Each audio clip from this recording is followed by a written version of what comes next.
Karon ang huni sa pagdaye. Kini ang winning song entry sa 13th Juninyo, Huni Halad Alang kang Senyor Santo Niño. Nagsama sa mga anghel, ang huni nga dalit sa Liturgical Eudalus Recoletos o LAR, gikan sa University of San Jose Recoletos. Kini ang huni sa pagdayeg.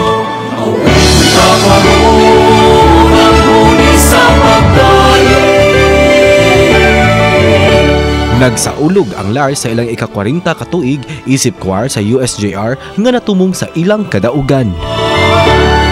Ikaw ang among damanan, kalipay ni among lubhan, ang imong mahal na larawan, mga simbahon sa tanan, sa tanan.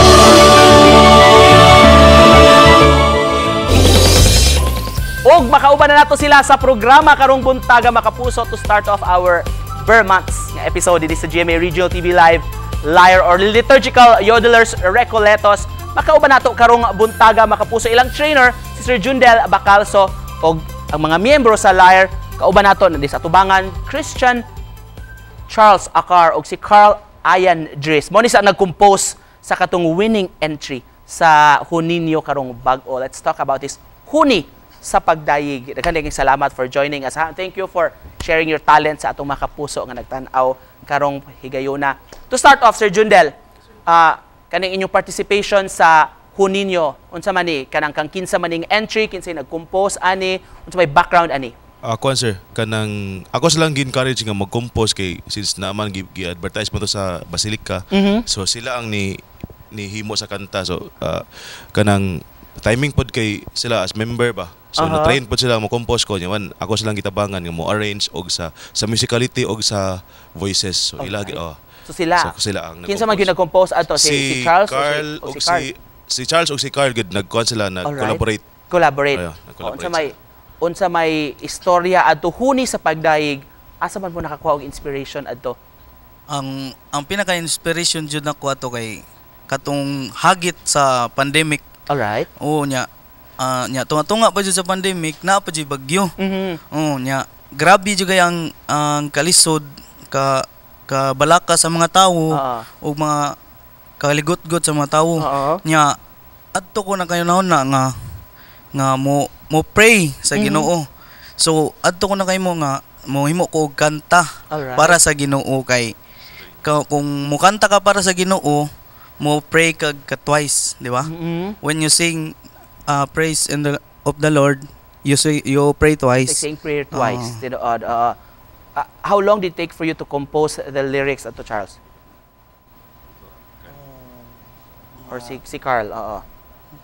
I think mga 4 months, sir. 4 months. Yes, sir. Unsa man to like ang sudlang sa una-una or depende samtang nag-eskwela mo, nagklase, dunay inspiration nga okay, suwato na to ning linya. Unsa may pamaagi ato? Naaraman sad nagtinabangay raman sad minduha niya. Among uban sad nga members sa LAR. Ang una gid na kay nag-sharing mi sa among mga kaagi na mo sa pandemic ug unsa may ka lisod kaayo nya mo to kay mo to na ko na mi nga kani pwede na to isod sa atong kanta mo to siya na nasabot-sabot sa namo. Nasabot-sabot. So around 4 months gyud to bana-bana ninyo nga napurma gyud ang kanta. Oo. But that was an entry good for Sir Jundel for Juninyo. Maog na gitoy plano na gid ninyo nga. Yes sir. Okay. Appeal mo ko na sa among training sa among campus ministry nga nagid mi kanang formation. So dito nag-sharing niya. Dito ni gawas nga encourage ako sila nga suwat kanta way na appeal ta. Kumusta man Carl? Unsa may mga challenges nga giagian ninyo para mapurma ni siya nga kanta ug of course sa participation sa Juninyo? Actually, daghan sir, especially ka ng mga practices kay syempre estudyante pa mi. So, murag hectic sa schedule. Pero napangitaan gyapon og paagi nga ma-perfect na mo ang among practices or performance. Kinsa man ninyo gina-dedicate ning maong awit?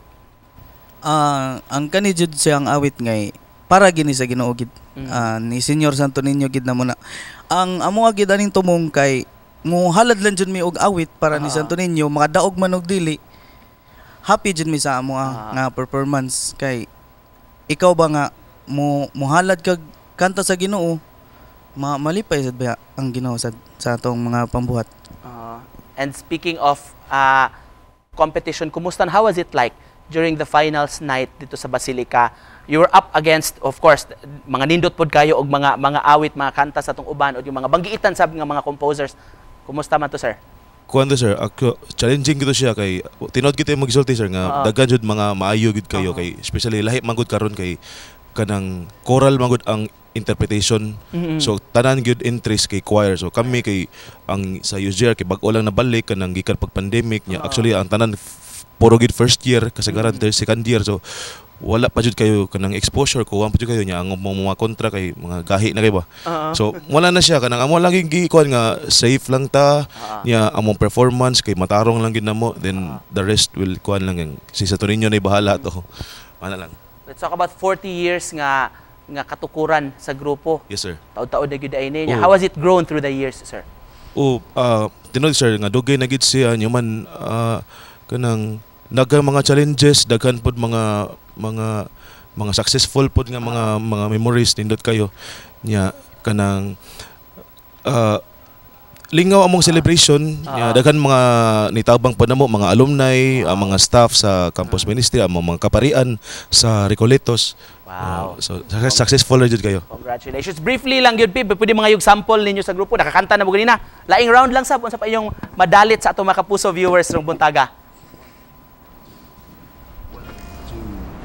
Ipanumpa kong di kabiyaan o pagahugtan ko ang tanan. Ipanumpa kong di ko mabuhi ang kinabuhi ko.